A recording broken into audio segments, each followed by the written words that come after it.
every breath I find your grace. In the rhythm of life, your majesty shines in every place. In the rhythm of life, your majesty shines in every place. Recognition of Allah. Alhamdulillah Rabbil Alameen, wassalatu wassalamu ala Sayyidil Mursaleen, amma ba'd, fa'udhu billahi minash shaitanir rajim, bismillahir rahmanir rahim. Salatu wassalamu alayka ya Rasulallah, wa ala alika wa ashabika ya Habiballah. Salatu wassalamu alayka ya Nabiyallah, wa ala alika wa ashabika ya Nurallah. Welcome dear viewers to another episode of our program, A Recognition of Allah Almighty. And we're going to continue speaking about the foremost right of Allah subhanahu wa ta'ala, which is to attain His ma'rifah, His recognition, His gnosis. To know Allah subhanahu wa ta'ala. This is our aim in life. This is the purpose of our lives. And when we are successful in that, we can say we are truly successful. The more ma'rifah we have, the more closer to Allah subhanahu wa ta'ala we are. So in the previous episode, we were discussing a sifa of Allah, which helps us to gain that ma'rifah. And that sifa was Al-Khaliq. We discussed many things in this regard, and we're going to continue our episode speaking about the sifa Al-Khaliq. So Allah subhanahu wa ta'ala is a creator, Al-Khaliq. He brought everyone into existence, from Adam, non-existence, into existence. He granted life, and we are indebted to Him. He is our creator. He is our Khaliq. Now, within the creation of Allah subhanahu wa ta'ala, there are many creatures, many that we know of, many that we are not aware of, we don't know of. And day upon day, new discoveries are being found, new species are being unearthed. This is the qudra of Allah. This is the creating power of Allah subhanahu wa ta'ala. Allah subhanahu wa ta'ala says in the Quran, خَالِقُ كُلِّ شَيْءٍ فَاعْبُدُوهُ. Allah is the creator of everything, so worship Him. Meaning He is our creator. Now what's binding upon us? That we are to worship Him alone. He is the creator of everything. This verse categorically says that خَالِقُ كُلِّ شَيْءٍ. Now, this includes the earth, this includes the heavens, this includes the stars, this includes the skies, this includes the rivers, the oceans, the vast dunya, the world that we live in, the makhluqat, meaning humankind, angels, this includes jinnat, this includes sea creatures, aquatic animals, this includes mammals, this includes predatory animals, this includes hasharatul ard, insects, snakes, crocodiles, whatever you can think of. Allah subhanahu wa ta'ala created everything. In the previous episode, we discussed how there is wisdom in the creation of Allah subhanahu wa ta'ala as well. We think, oh, why does a certain creature exist? It's harmful. And only when we study what the animal does with its life on earth, whilst living on earth, we realize that there are many benefits to be found in that creature as well. So for example, an eagle or a falcon that comes and pecks upon dead bodies, corpses, you think, oh, what's the purpose of this bird? But that bird also saves your crops by eating the worms, eating insects, etc. So there are so many benefits found within the creation of Allah subhanahu wa ta'ala, and sometimes we are not aware of that. We cannot fathom that, and that's our own shortcoming. But if we're sincere, if we yearn to know about Allah subhanahu wa ta'ala, we pray to Allah subhanahu wa ta'ala that He grants us wisdom, then many things can become clear to us. Many things can be revealed to us if Allah subhanahu wa ta'ala wills. So the various things in creation have been mentioned in Al-Quran al-Kareem. And when we see them around us, that affirms what we've read in the Quran, what we hear about in ahadith of the Prophet sallallahu alaihi wasallam. If you take sea creatures, for example, now sea creatures, so many various sea creatures exist. The most common, obviously, is fish. Then you have different types of fish. You have whales as well, you have sharks as well, swordfish and stingrays, all sorts of aquatic animals. This is from the qudra of Allah. Some are small, some are big. And look at the power of Allah, look at the hikmah of Allah subhanahu wa ta'ala, wisdom of Allah subhanahu wa ta'ala, that He provides their nourishment within the sea as well. It's not the case that those aquatic animals leave the water and have to go and seek their provisions elsewhere.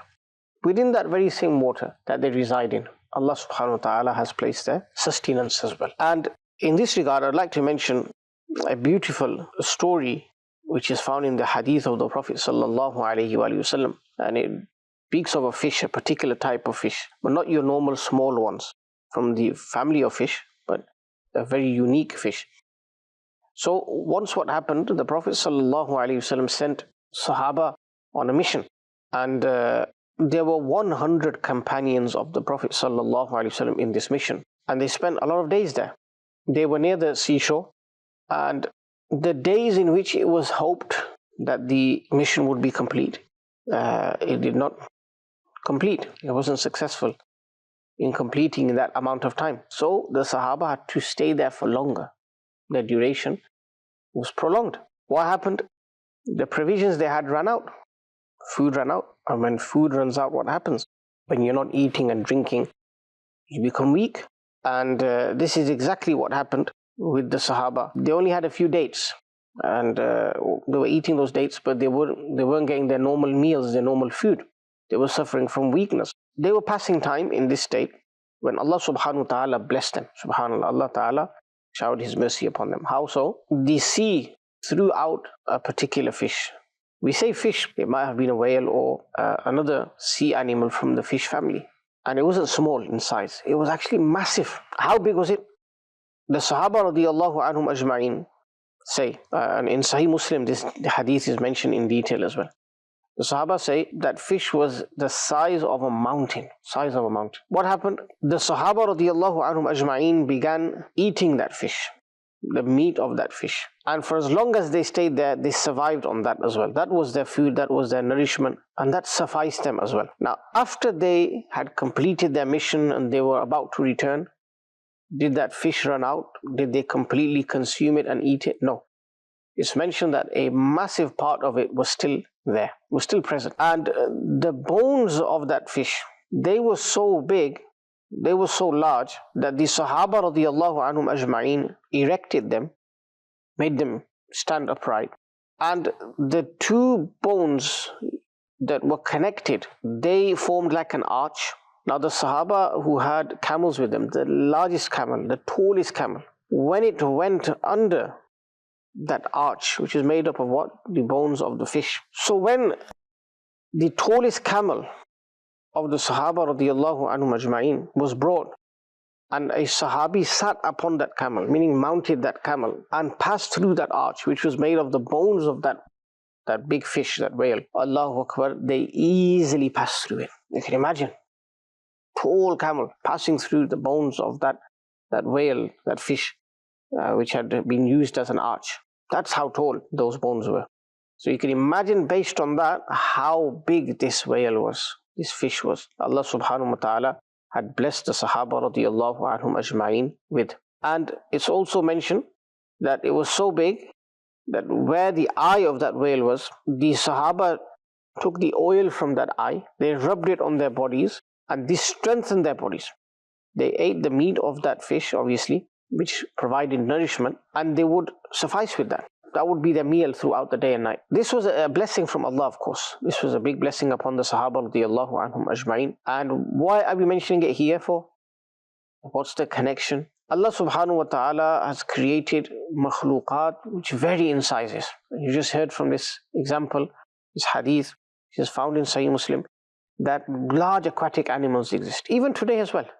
You have the blue whale, you have the shark, the great white shark. You have all these different types of aquatic animals. And even today they're captured, they're caught, photos are taken, videos, disasters even occur, people become victims, all sorts of things happen.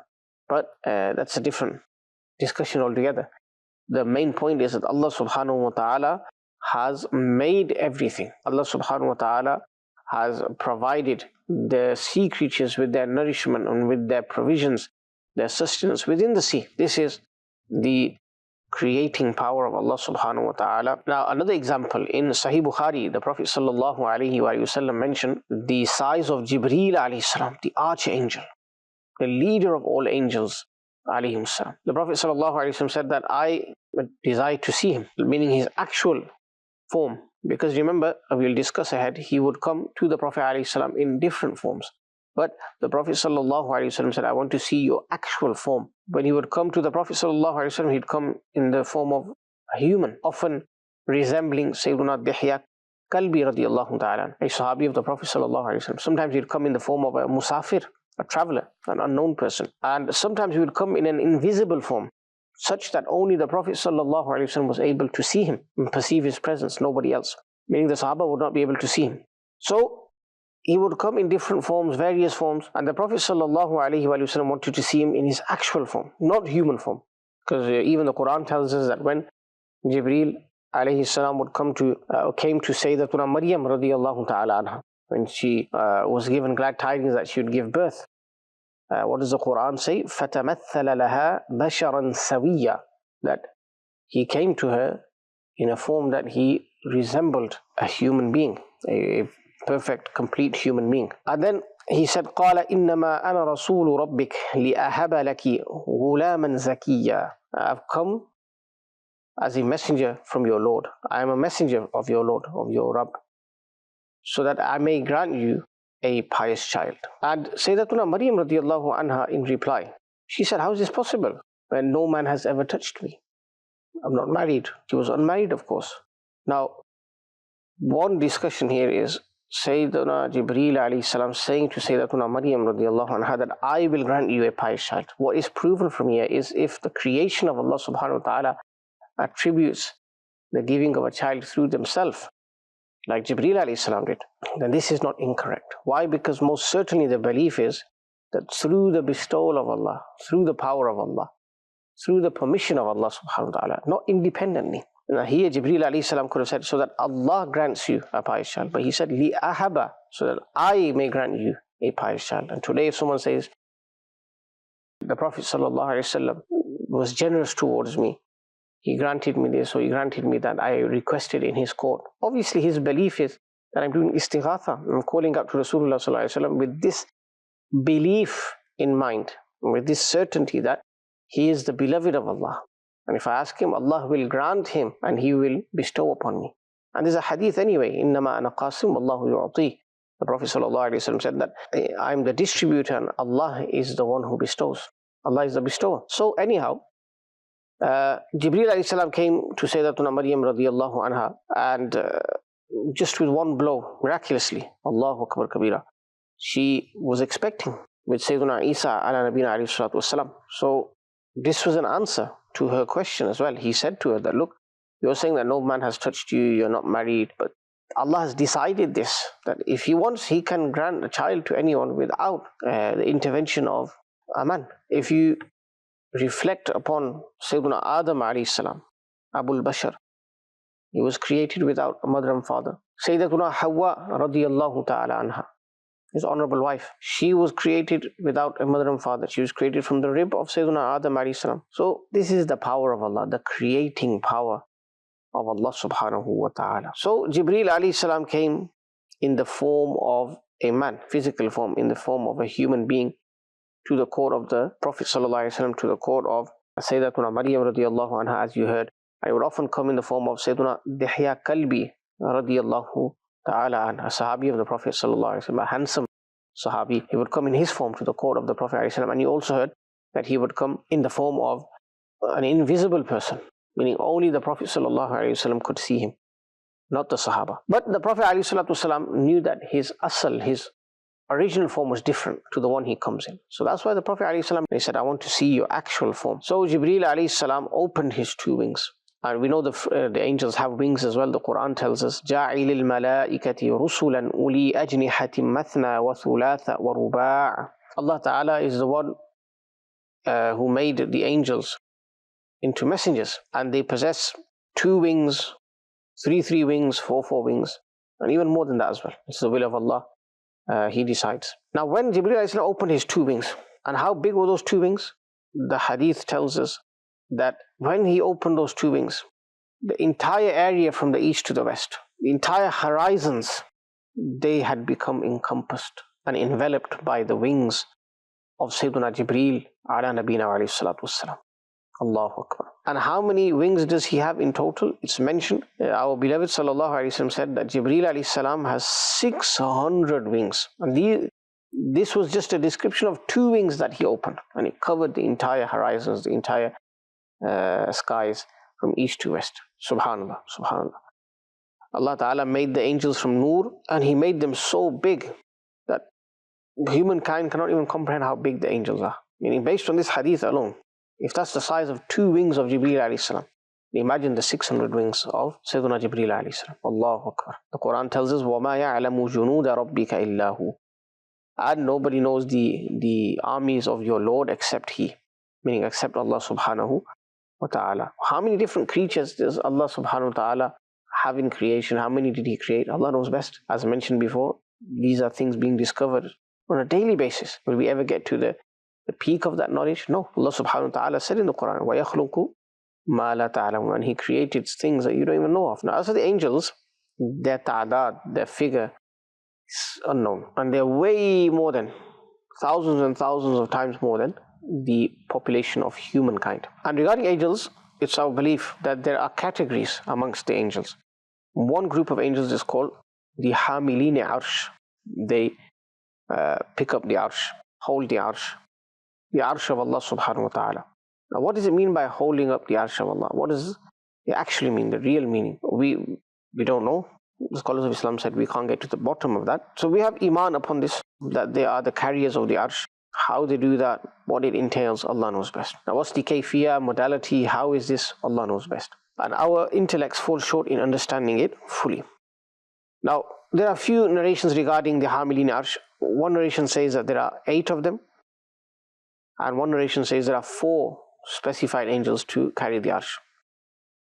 And meaning there are 4 angels now, and they will be added to on the day of judgment, and they will all carry the Arsh of Allah subhanahu wa ta'ala. Now, these angels, they are Hamilin Arsh, they carry the Arsh, but Allah doesn't sit on the Arsh. Allah is free from sitting, Allah is free from standing, Allah Ta'ala is free from human trait. These are things that we do. Allah Ta'ala has no body. Allah Ta'ala is free from time and place. Allah subhanahu wa ta'ala is unlike anything that we can think of. Laysa kamithlihi shay. Nothing resembles Allah subhanahu wa ta'ala. Allah doesn't resemble His creation at all. So when it says Ar-Rahmanu ala al-Arsh istawa, Allah Ta'ala performed istawa upon the Arsh, that's according to His shan. Whatever that means, Allah knows best. But it most certainly does not mean that physically Allah subhanahu wa ta'ala is upon the Arsh. That's not what it means. How big are those angels who carry the Arsh? Allahu Akbar. Listen to this hadith. Sayyidina Hassan bin Atiyah says that the Hamilin Arsh are 8, and their feet are deeply entrenched into the 7th earth, the 7th layer of the earth. And their heads are beyond the 7 heavens, surpass the 7 heavens. Allahu Akbar Kabira. The feet are where? Right at the bottom of the earth, the 7th layer. And their heads are beyond the 7 heavens. And as for their horns, the hadith mentions, the narration mentions, they are the size of their height, in accordance to their height. Allahu Akbar. And the Arsh is qaim upon those very horns. So this was just to give you a bit of insight regarding the creation of Allah, how big it is. That whale, that fish we discussed regarding Sahaba who were on a mission and they were stranded. Well, they hadn't completed the mission, they ran out of provisions. Allah Ta'ala from the unseen granted them this big whale. When you heard about the size of that, you just heard about the angels, the size of Jibreel alayhi salam, the size of the angels who carry the Arsh of Allah subhanahu wa ta'ala. This is the power of Allah. Never ever, deny the power of Allah. Never ever assume that Allah Ta'ala cannot create things like this. He can create whatever He wants. He has created human in the perfect form. And it's not hard upon Him at all. All He says is kun fayakun. Be, and it is. There's no effort required. There's no hardship for Allah subhanahu wa ta'ala. These are all human traits. These are things that we find hard. We get exhausted. Allah Ta'ala is free from all of these things. May He Jalla wa ala grant us His ma'rifah, grant us the ability to understand His blessed sifat through what is manifested all around us. Ameen. Bijahin Nabil Ameen. Sallallahu alayhi wa alihi wa sallam. In every breath I find your grace. In the rhythm of life your majesty shines in every place. In the rhythm of life your majesty shines in every place. Recognition of Allah.